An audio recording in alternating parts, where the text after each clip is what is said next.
Hello guys, Ram Ram, जय हिंद। स्वागत है आपका। हमारा आज का जो कॉन्सेप्ट है बहुत ही धुआंधार टॉपिक करने वाले हैं। तो टॉपिक शुरू करने से पहले थोड़ा सा हम लोग चीजें डिस्कस कर लेते हैं यहाँ पे। तो गाइस, आपके लगातार प्रैक्टिकल शूट हो रहे हैं 12th के भी और एज वेल एज 11th के भी, और कॉलेज के जो प्रैक्टिकल है लगातार शुरू हुए थे और अभी भी रोज पर डे कॉलेज के लेक्चर वीडियो अपलोड हो रहे हैं। तो गाइस, आपका प्यार मुझे मिलता है। हमें फटाफट अभी 7 जो के हैं सब्सक्राइबर कंप्लीट करने हैं और मैं लगातार आपके लिए कोशिश कर रहा हूँ, लगातार दिन रात आपके लिए मेहनत कर रहा हूँ, तो आपका मुझे प्यार मिलता रहे। थोड़ी चीज़ें भी डिफिकल्ट हो रही हैं, बट नहीं, हमारा एक ही विजन है, एक ही मिशन है। सारी बायोटेक्नोलॉजी, सारी माइक्रोबायोलॉजी, 11, 12 फाउंडेशन मेरे सारे बच्चों को एकदम आराम से बिल्कुल उनको प्रॉपर कॉन्सेप्ट के साथ उनको दे देना, ये मेरा सबसे बड़ा मिशन है। ओके, तो आज जो हम टॉपिक डिस्कस करने वाले हैं, मेरे पास में वो है मॉलिक्यूलर बायोलॉजी का हर्स एंड चेस का एक्सपेरिमेंट। हमने क्या किया था, हम लोग इस समय कर क्या रहे हैं, इस समय हम लोग एक्सपेरिमेंट कर रहे हैं कि पता करें कि वाकई में जेनेटिक मटेरियल कौन था।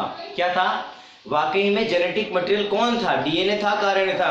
तो हमने किया ग्रिफिथ का एक्सपेरिमेंट। ग्रिफिथ भाई साहब ने प्रूफिंग करने की कोशिश की, फिर हमने ग्रिफिथ के एक्सपेरिमेंट को फाइनल प्रूफ किया केमिकल एक्सपेरिमेंट के द्वारा, बायोकेमिकल टेस्टिंग के द्वारा।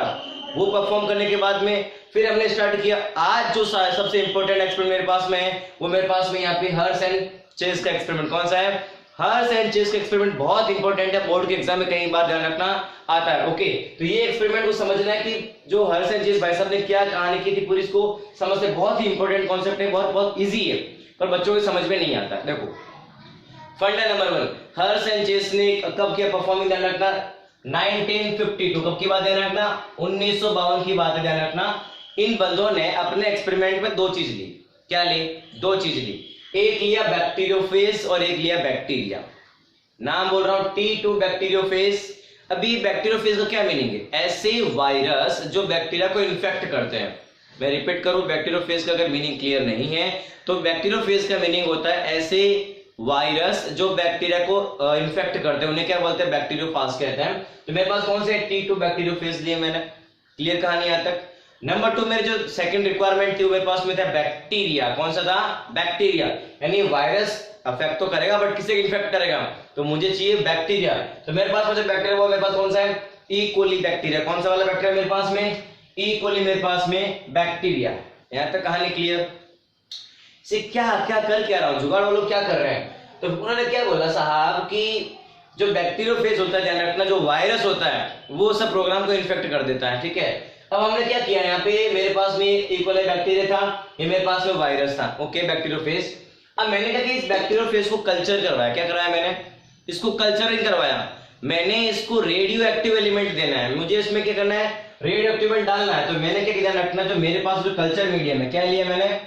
कल्चर मीडियम मैंने लिया है, क्योंकि आप जानते हो मेरे पास दो चीज प्रूफ करनी है कि जेनेटिक मटेरियल के क्या ये डीएनए है या प्रोटीन है। कौन है? डीएनए है या प्रोटीन है, ये कंफर्म करने के लिए मेरे पास में क्या किया, मेरे पास में ये जो बैक्टीरियोफेज है इसकी दो चीज होती है, और वायरस क्या होता है? न्यूक्लियोप्रोटीन। क्या वर्ड बोला मैंने?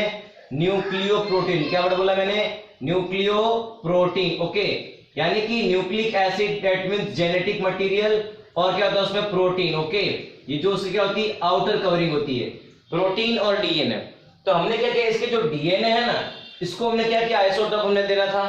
प्रोटीन है, इसको भी आइसोटोप डालना था और पता करना था कि वाकई में कौन उसका मेन जेनेटिक मटेरियल। तो हमने क्या किया, हमने एक कल्चर मीडियम तैयार किया जिसके पास हमारे पास में एज ए कल्चर मीडियम क्या मेरे पास में था? PO432। क्या होता है मेरे पास में? P आइसोटोप 32 लिया मैंने, और PO4 हमने कंपोनेंट मैंने कल्चर मीडियम में डाल रखा। ठीक है, अब ये फास्फोरस मटेरियल है। क्या है ये? फास्फोरस है, और हमें पता है कि न्यूक्लिक एसिड में फास्फोरस बहुत इंपॉर्टेंट रोल प्ले करता है, ध्यान रखना। क्लियर? न्यूक्लियोटाइड फॉर्म करने में क्या चाहिए हमें? फास्फोरस चाहिए। ओके, तो कुल मिला के जो मेरे पास जो ये जो डीएनए था, अब इसको जब कल्चर करूंगा, जब इसकी प्रोजेनी बनेगी आगे जाके, तो डेफिनेटली उसका जो जेनेटिक मटेरियल वो क्या होगा? P32।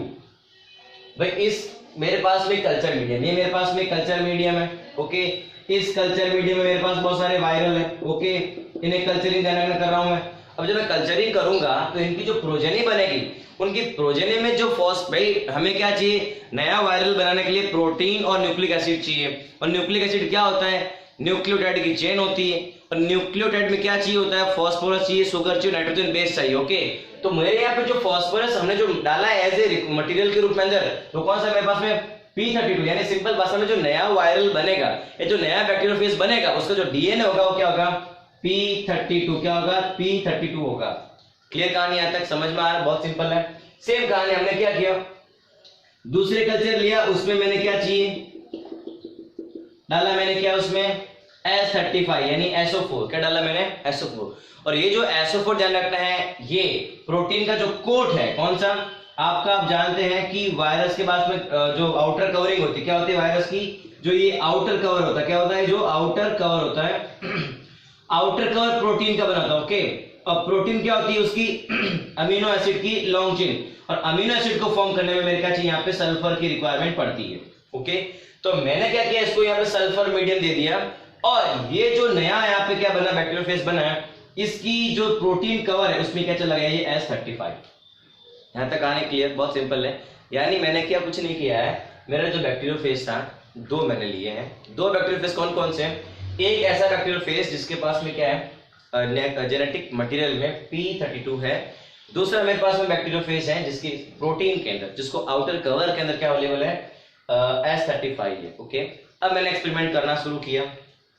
मैंने दो अलग अलग एक्सपेरिमेंट किए। क्या क्या, मैंने दो अलग अलग एक्सपेरिमेंट किए पैरेलल फॉर्म में। क्लियर, मेरे पास में क्या हुआ, ये मैंने क्या लिया, बैक्टीरिया लिया। क्या लिया, ये मेरे पास में क्या है, ई कोलाई बैक्टीरिया है। ये क्या मेरे पास में ई कोली बैक्टीरिया, और मान लो उसका न्यूक्लियस है। क्या उसका ये न्यूक्लियस है, ऐसा होता नहीं है, ध्यान रखना, पूरा बिखरा हुआ होता है, बट मान लो ऐसा होता है। ओके, ये मेरे पास में सेम, वो मेरे पास में क्या है, बैक्टीरिया है, कौन सा वाला, हमारा ई कोली बैक्टीरिया है, ये उसका न्यूक्लियस। ओके, सबसे पहली फेज मेरे पास में क्या कराया मैंने, इन्फेक्शन। क्या करवाया, इन्फेक्टेड मैंने करवाया। यानी मेरा जो ये बैक्टीरियोफेज इस पे अटैक करता है, इस बैक्टीरिया पे क्या करता है, अटैक करता है। कौन करता है, बैक्टीरियोफेज। ये जो मेरा वाला जो है पे 1 नंबर वाला ये है, और 2 नंबर वाला ये है। ठीक है, यहाँ लिखता हूँ, यहाँ पे मैं ये 2 नंबर वाला, ये वाला जो मेरा बैक्टीरियोफेज है, यहाँ पे इस पे इन्फेक्ट करता है, इस ई कोलाई बैक्टीरिया पे अटैक करता है, उसको इन्फेक्ट करता है। इन्फेक्ट कर लिया, और हम जानते हैं कि बैक्टीरियोफेज जब अटैक करेगा तो वो अपने जेनेटिक मटेरियल अंदर इंजेक्ट करता है। क्या करता है, वो अपना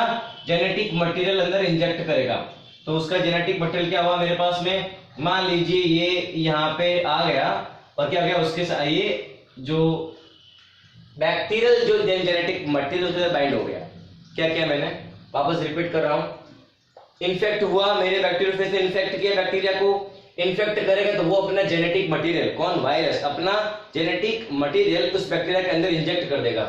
ये लो अंदर इंजेक्ट कर लिया, अंदर आ गया, और बाहर अवेलेबल क्या है, अभी भी बाहर कवर के फॉर्म में क्या अवेलेबल है, ये अभी भी बाहर ही अवेलेबल है। इससे क्या हो गया, अपना जेनेटिक मटेरियल कहाँ है, अंदर दे दिया, अंदर इंजेक्ट कर लिया। जब अंदर इंजेक्ट हो गया तो अंदर के थोड़ी वो डांस करने गया है, वो क्या करेगा, जो न्यूक्लियस ध्यान रखना है, जो वायरल बैक्टीरियल जो न्यूक्लियस उसे क्या कर लेगा, हाईजैक कर लेगा।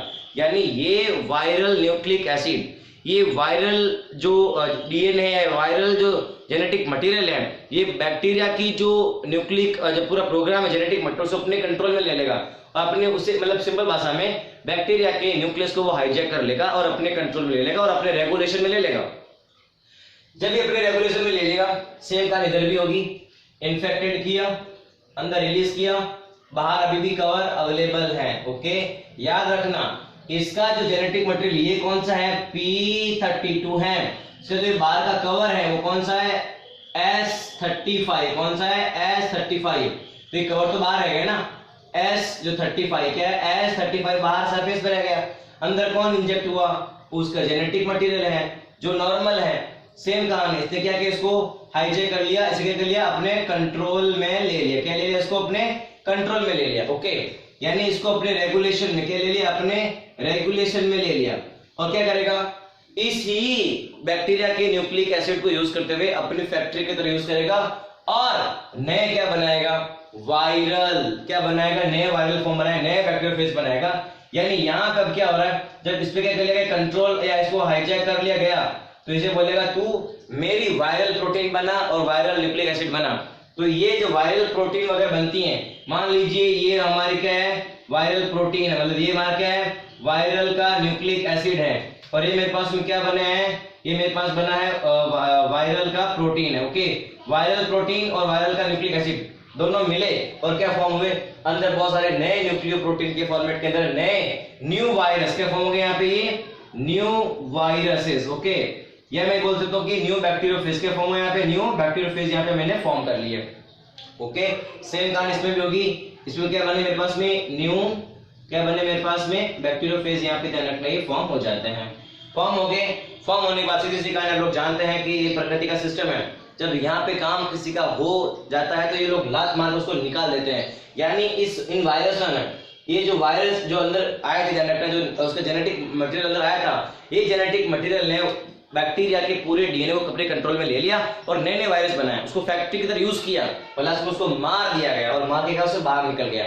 तो यहाँ पे क्या हो रहा है, ध्यान रखना, ये जो वायरस है यहाँ से नए वायरस बाहर निकल रहा है, नया वायरस बाहर निकल रहा है। ओके, ये वायरस एंड में बाहर निकलते हैं, लास्ट में, यानी कि मैंने इसको इन्फेक्ट करवाया और वापस यहाँ पे जो नया है वो वायरस बाहर निकलता है, या नया बैक्टीरियोफेज बाहर निकलता है, या मेरे पास में बैक्टीरियोफेज इन्फेक्ट करवाया वो यहाँ पे वापस बाहर निकलता है। ओके, तो मैंने प्रूफ ये करना है कि अगर sp32 यानी डीएनए अगर जेनेटिक मटेरियल है तो पहली जनरेशन से सेकंड जनरेशन में आना चाहिए, अगर प्रोटीन ऐसे जेनेटिक मटेरियल है तो फर्स्ट जनरेशन से सेकंड जनरेशन में आना चाहिए।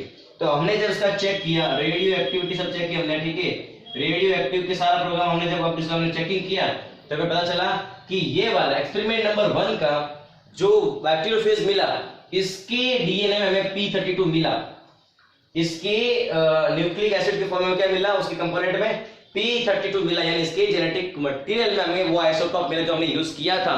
जब हमने इसके प्रोटीन चेक किया, जब इसकी हमने प्रोटीन चेक किया, इसका प्रोटीन का जो कवर है चेक किया, तो उसमें हमें S30 जो हमें S35 है वो देखने को नहीं मिला।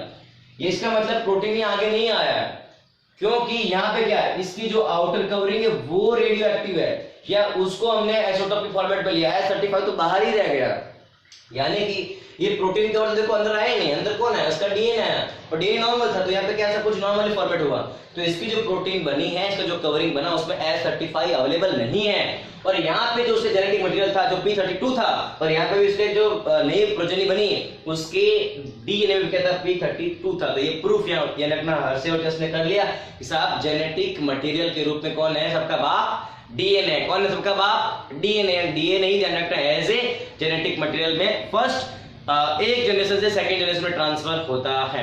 तो बहुत ही इंपॉर्टेंट है, प्रैक्टिकल है, मतलब कौन से ध्यान रखना है। तो सब बच्चों को अगर समझ में आया है, मजा आया है, इसको लाइक करें, शेयर करें और सब्सक्राइब करना ना भूलें, क्योंकि मेरा एक ही विजन है, एक ही मिशन है, आप लोग मेरे साथ रहें। और जरूर धीरे धीरे हम लोग कोशिश कर रहे हैं कि हम लोग टेक्निकली इंप्रूव हो, वॉइस क्वालिटी इंप्रूव हो।